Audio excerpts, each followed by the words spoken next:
Welcome back to Funner to Do It. Today is the day we're going to tackle sealing up the budget John boat. If you were with us last time, you found out that there was a lot more damage on these pop rivets than what originally was thought. Today we're going to tackle those massive holes. I've got a plan on how to seal them up. You don't want to miss this one.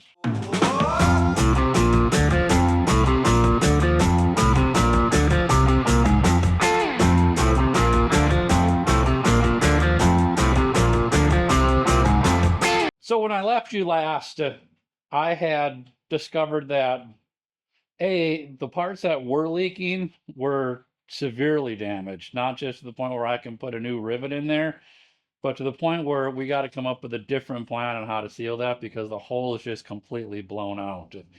And that is right back here on these holes back here. That hole is not going to take another rivet into it. So we had to come up with a plan on how we're going to handle that repair.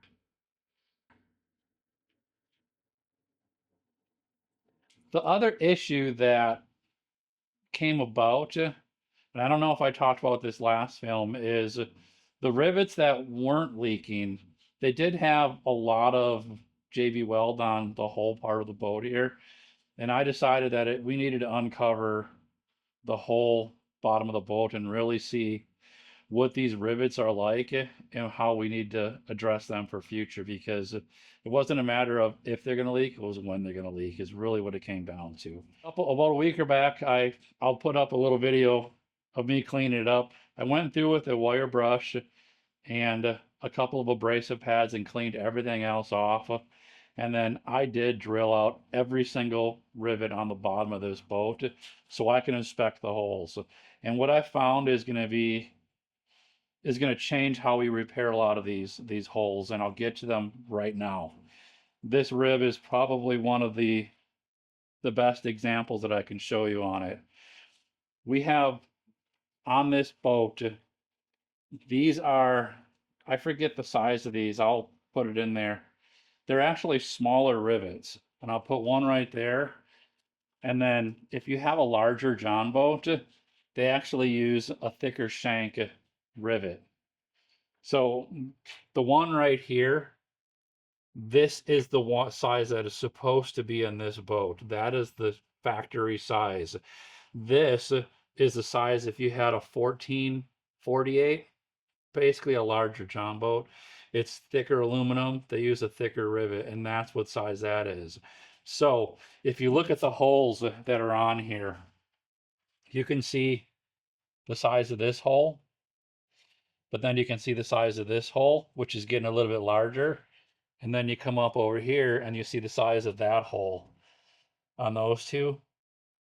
That basically means that that pop rivet came loose and it was doing this. It was rubbing back. It was just wobbling back and forth and back and forth. And even though he put that JB weld on there, it still moves and it's still, the damage was still done. That hole was oversized.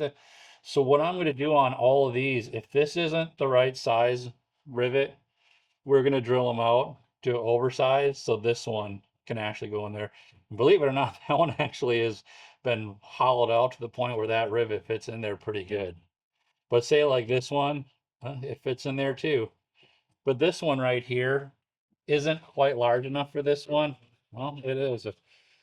Basically what happens is if these holes are too big, if the hole's too big for that one to not fit decent in it, I'm going to drill it out so I can put one of these in there. We're going to go one step further too. I ordered the marine adhesive. This is the 5200 UV Fast Cure. It's an epoxy. It's a sealant adhesive, so it has both properties of adhesion and also a sealant. It is water resistant. It's waterproof. It'll stop any leaks. So I'm going to take the rivets that I'm putting in there. We're going to put a thin coat of the sealant around there, put in that hole, and we're going to bucket from the backside to give it a little bit extra because of the wear that are on these. I mean, that is a precaution I'm taking on there. Most likely, if you drill them oversized, this will be able to handle it. But it's an extra safeguard that if there is a little bit of a hole, a little bit of resistance, that epoxy is going to fill it up and seal that hole up. Now, the great thing about the properties of this marine adhesive is its flexibility. This adhesive is will actually flex with the boat. These boats are very thin, and that aluminum, as it's going down the road, it is twisting and flexing a little bit, and this adhesive allows it to flex with it without cracking and breaking that seal on it. And it's UV resistant, so if it's flipped upside down in the sunlight, the UV is not going to take away the properties of its seal and everything else. So we are going to do that when we replace these pop rivets, and I'll show you how we're going to do that. So we got that. The other thing we have is these patches up front here. This one is a definitive leak. It is a crack. Again, you can see it right here. From beaching it on a solid surface, most likely he used this a lot on a concrete dock, concrete boat ramp. So what I did and what we're going to do. Now, there's a couple of ways you can fix this. You can weld it. This is aluminum. If you have a TIG welder, AC TIG welder, you can do aluminum on this. So I bought aluminum patches. This is aluminum plate that I got off of Amazon.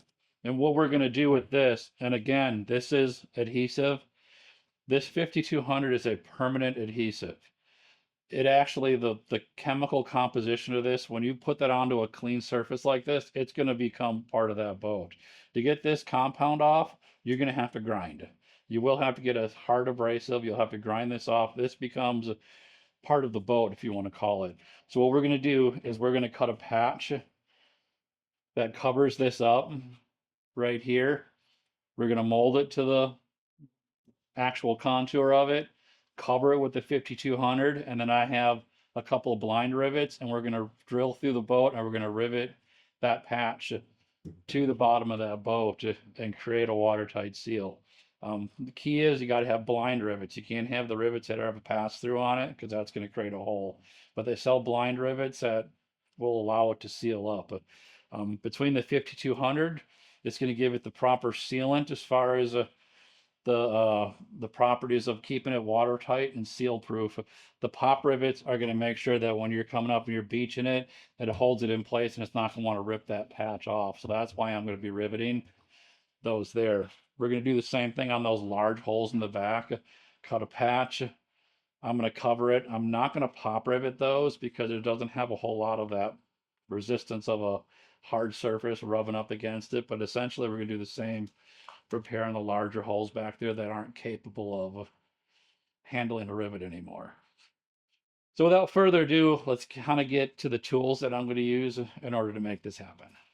So the last video, if you've seen one of my other videos, I use an air hammer to set these rivets, and I actually made a tool for hammering those rivets. This one I decided to go through. I'll put a link to this video on how I made this tool. You can easily make this tool, save yourself a couple of bucks. But I purchased the actual tools that they sell on Amazon, so I can show you those tools. They're relatively cheap. They're really not that expensive. So I wanted to actually have those tools to show you those. We're going to use those for these for this video. And what they are is they are, again, just attachments that go into my air hammer. And they are concaved to be able to accept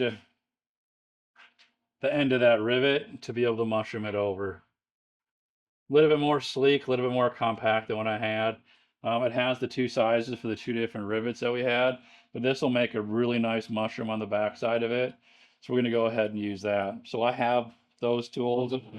I'm just going to use for the back side just a nice piece of an old sledgehammer that gives it something nice and solid for the backside to hold the rivet in place while you mushroom the other end over.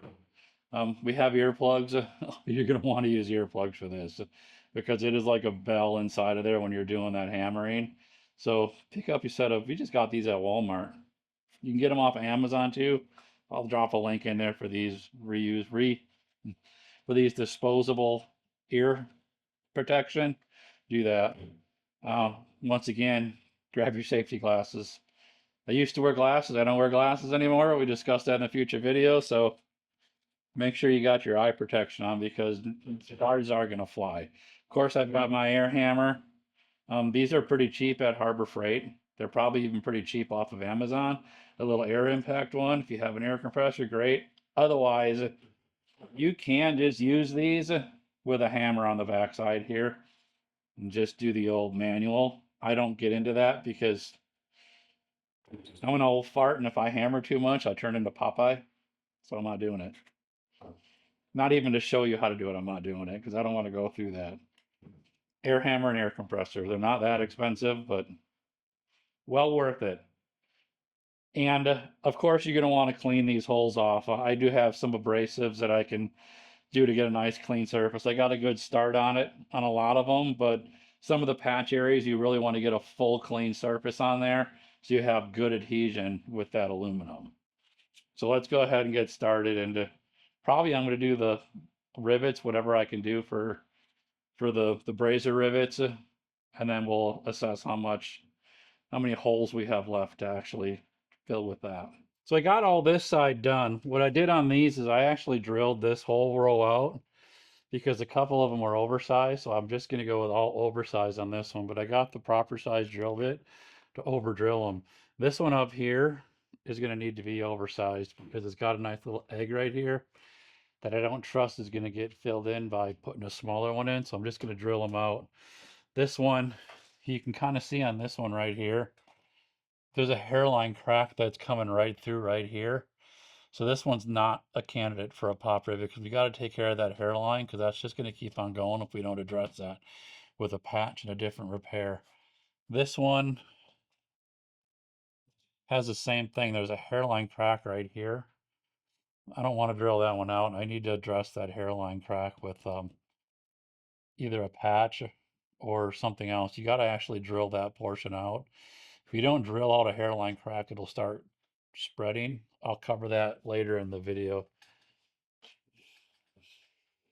This one I think is going to be another patch. We just got to patch that one because it's too, well, I'll try drilling it out and we'll see how it fits. I'll do that right now. Yeah. That one's going to be questionable. Well, that one might actually work with some 5200. And then we'll just drill these two out. That bottom one will definitely be able to take one because it went in. I actually felt it biting. And then these two, since we already went oversized and everything else, I'm just going to have the same size rivets.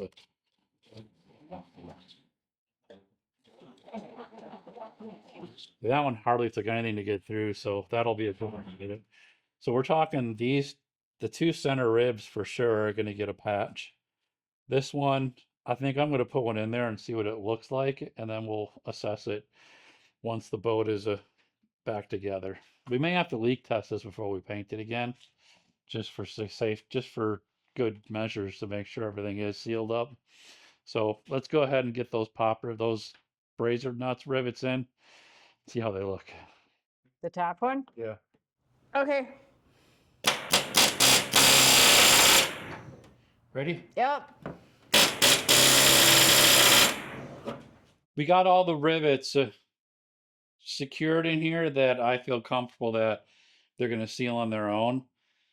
I went with all oversized rivets. I didn't use any of the original smaller ones. These are all bigger ones. So every single hole on here that was capable of rivet is oversized to the bigger size rivet. So just remember that trick when you're doing these. You can't go that one size up. They all have the 5200 sealant on them right now for that little extra protection on there. So this whole row has all brand new braziers in it. So we're going to go with that. Like I said, I'm going to leak test this before we paint it. So no sense in doing all this work without making sure it's working. So now for the patch back here, we're going to go ahead. These two center ones need to be patched. We're going to start with this one first. It's the smoothest of them all. All I've really done was I've taken a hammer want to make sure that that is as flat as you can possibly get it, because the plate that I'm going to cut has to be completely flush and flat on there to get the best amount of sealant when you actually put it on there. So make sure you get that nice and level before you do it.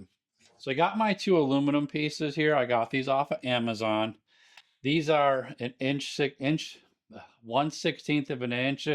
They're listed as 1.5 millimeters, but that's about a 1/16 of an inch. You don't need to go with anything super thick because it's not a structural piece. It's just it's to stop it from actual leaking. So it's a patch.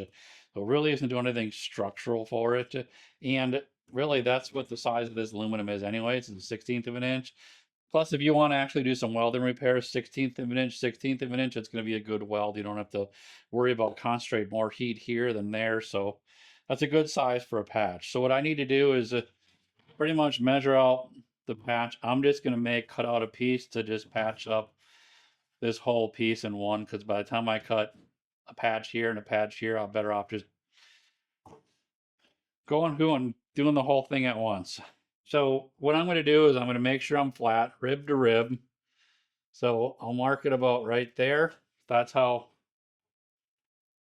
I'm going to cut it there. And then about right there, just to give me a little bit extra. So I'm going to cut this corner out. I got my piece of aluminum cut. I just used you can use a cut-off saw if you have a bigger chop box, however you need to cut it. If you have a tin snips that's big enough to cut this, you can do that. And if you use a tin snips, it's going to roll the edges up a little bit. So I take it over to my grinding wheel just to make sure it's nice and flush. I got the back still on it right now. I did peel the front off of it. The one thing I did do earlier, you saw it on film, was I put it down on here, and I have this block of wood. And what I'm trying to do is hammer this portion of the boat completely flat, because any other places on here, you can see that there's a little ridge right here. Well, that's going to cause a gap in there, and possibly that plate's going to be folded up a little bit. So you just want to make sure that that plate and the boat are as flat as possible, so they're making as best of a joint as you can possibly make on it. So that's what I actually did with the hammer piece of wood. First, hammer the boat flat. Once you get it flat enough, put that aluminum on there, take a piece of board like this, go along the contour and contour that piece of aluminum to the boat, however the boat is right now. That's my arrow on there right now, just in case this gets out of sync. If I throw it off somewhere, I know that that arrow faces the front of my boat, and that's the way I contoured that to fit over those plugs. So do that. The other thing you're going to want to do is see all the paint residue, everything that's on here. That's all got to get cleaned off of there. You can't have any of that on there. Try to get some of it out of the way. You can't have any of that on there for this glue to stick. So clean it off as best you can. What I'm using is my angle grinder. Air powered. I love air power. I go to Home Depot, and I'm sure you can get these off of Amazon. I'll link them to it. And I just use these fiber discs. This is fine, and this is the coarse, in case you have to go through anything heavy. You can also grab a drill and get like this nylon abrasive brush. I bought that just in case I had to get into some tighter spots where I need those bristles, but on this one I shouldn't have to do that. And all I'm going to do is I placed my patch down there, and I traced out exactly where my patch is going to be, which is right here. Here to here and here. And then I went around it, and I made sure I have enough room around it in case I wanted to spread some glue around there, or, which we'll probably do, we want to weld around there. It's got to be completely clean. So we're going to do that. I'm going to go ahead and take my grinder and clean that up.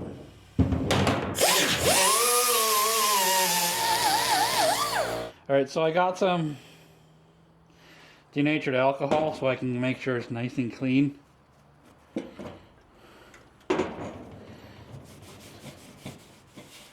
So I'm going to do both that and this back patch. Want it nice and clean. I did go through and rough up the back patch a little bit so the glue has something to stick to. a little bit more adhesion. So I got my marine sealant, my adhesive 5200. Now I'm going to spread it around these holes, and then I'm going to put it onto my patch. So I want to make sure the holes are good too.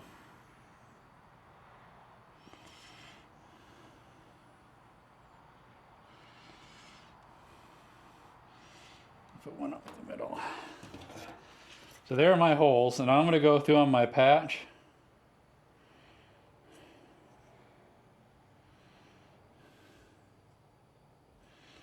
Add my adhesive to that.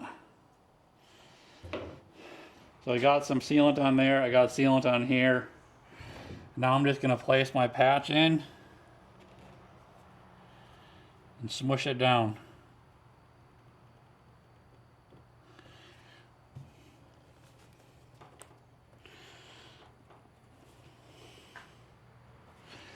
That's all it is. I'm going to go ahead, place a couple of nice heavy objects on it to keep it in spot. We'll do that. That should be enough to keep that, for that to cure. Now, let's talk about that patch. The 5200 is considered a permanent repair. So once that goes on there, it really doesn't come off. It's going to take an act of grinding or something like that to get that patch off. This is a permanent repair for it. You can just leave it like that and run and go. Or you can go through, you can drill holes in it and you can pop rivet them, like we talked earlier. Or you can go through, and if you want, you can even put welds in there, tack weld them. And once this is done, we'll show you how strong it is, how much it's cured there, and actually it will be a really decent and good repair on it. You can take this marine sealant on the opposite side of it and put some into that hole too, to make sure that the inside actually has some sealant too. Obviously we can't do that right now with the boat in this position, but you can do that afterwards and seal both sides with this. The other side of that seat, the other side of that is the other side of the seat, so you'll really just be putting inside in the hole. You won't be getting down to the actual floor of this boat because the seat's on top of it. But this is the major part where you really want to have that seal, is on this bottom side of this boat. Like I said, this is a permanent repair. This is a sealant and an adhesive, and it's made for marine use, exactly for this type of repair here. So it is going to be good. It does take 24 hours to cure, so we're going to wait the 24 hours. And then I can show you what it looks like after that. So it's the next day. Obviously I got different clothes on. And we're going to skip to show you exactly what that patch looks like, and I'll kind of walk you through the next steps that you can do on this. But let's take a look at what that patch looks like. We did have the block sitting on it for over 24 hours, so it's plenty of time. The patch even stuck to it a little bit. So there's your patch. It's actually pretty solid. You can't move that very easily. That is a waterproof patch, just the way it sits right there. That will stop water from coming in here. Now, if you so wish, because if you had like something on the rib here or any other repair that you think is going to need a little bit extra holding power, you could drill holes through here and use those pop rivets to secure that, just to give it a little bit of that sideways motion on there. I'm not going to do that. The other thing you could do, I do have a little bit of squirt out on here, but the parts that don't have it, I'm going to go through with the welder and I'm going to tack those just to give it a little bit of rigidity so they don't come off. But you really don't need to do that. You could just leave this patch here. If you were leaving a patch here, I would take the 5200 and I would smear a nice little layer around the whole patch and just kind of clean it all up like that, and that would be a nice solid repair. I still might do that after the tack welds. I'll probably do a couple of tack welds here just to keep that in place. Grab the 5200 and then schmutz around the whole thing just to make sure that no water can get in there. But otherwise, that's a nice solid repair. I'm happy with that. that'll actually work. For this front crack, I'm going to show you what to do if you don't have a welder. Just show you how to do it because I do have a welder. I am going to go through and weld this, but you can repair this without a welder. And the way I would do this if I didn't have a welder would be exactly the same with the welder. Instead of the glue, I'm going to use weld, vice versa, but you need a little bit extra to hold it down. So what I have here is 1/2 inch by 1/2 inch. 1/2 inch by 1/2 inch, but I believe that's a 1/16 of an inch. Same as that piece of sheet metal there too. This I picked up at Home Depot when I was doing my other John boat repair, so I had some of this left over. And this is perfect material to rebuild these ribs. And what I've done now is I've cut off a piece of it to go over the top of this rib. I put a tiny little bend in it to make sure it covers the curve of the boat. And I've also hammered it. You can see that it's a little bit bowed out now.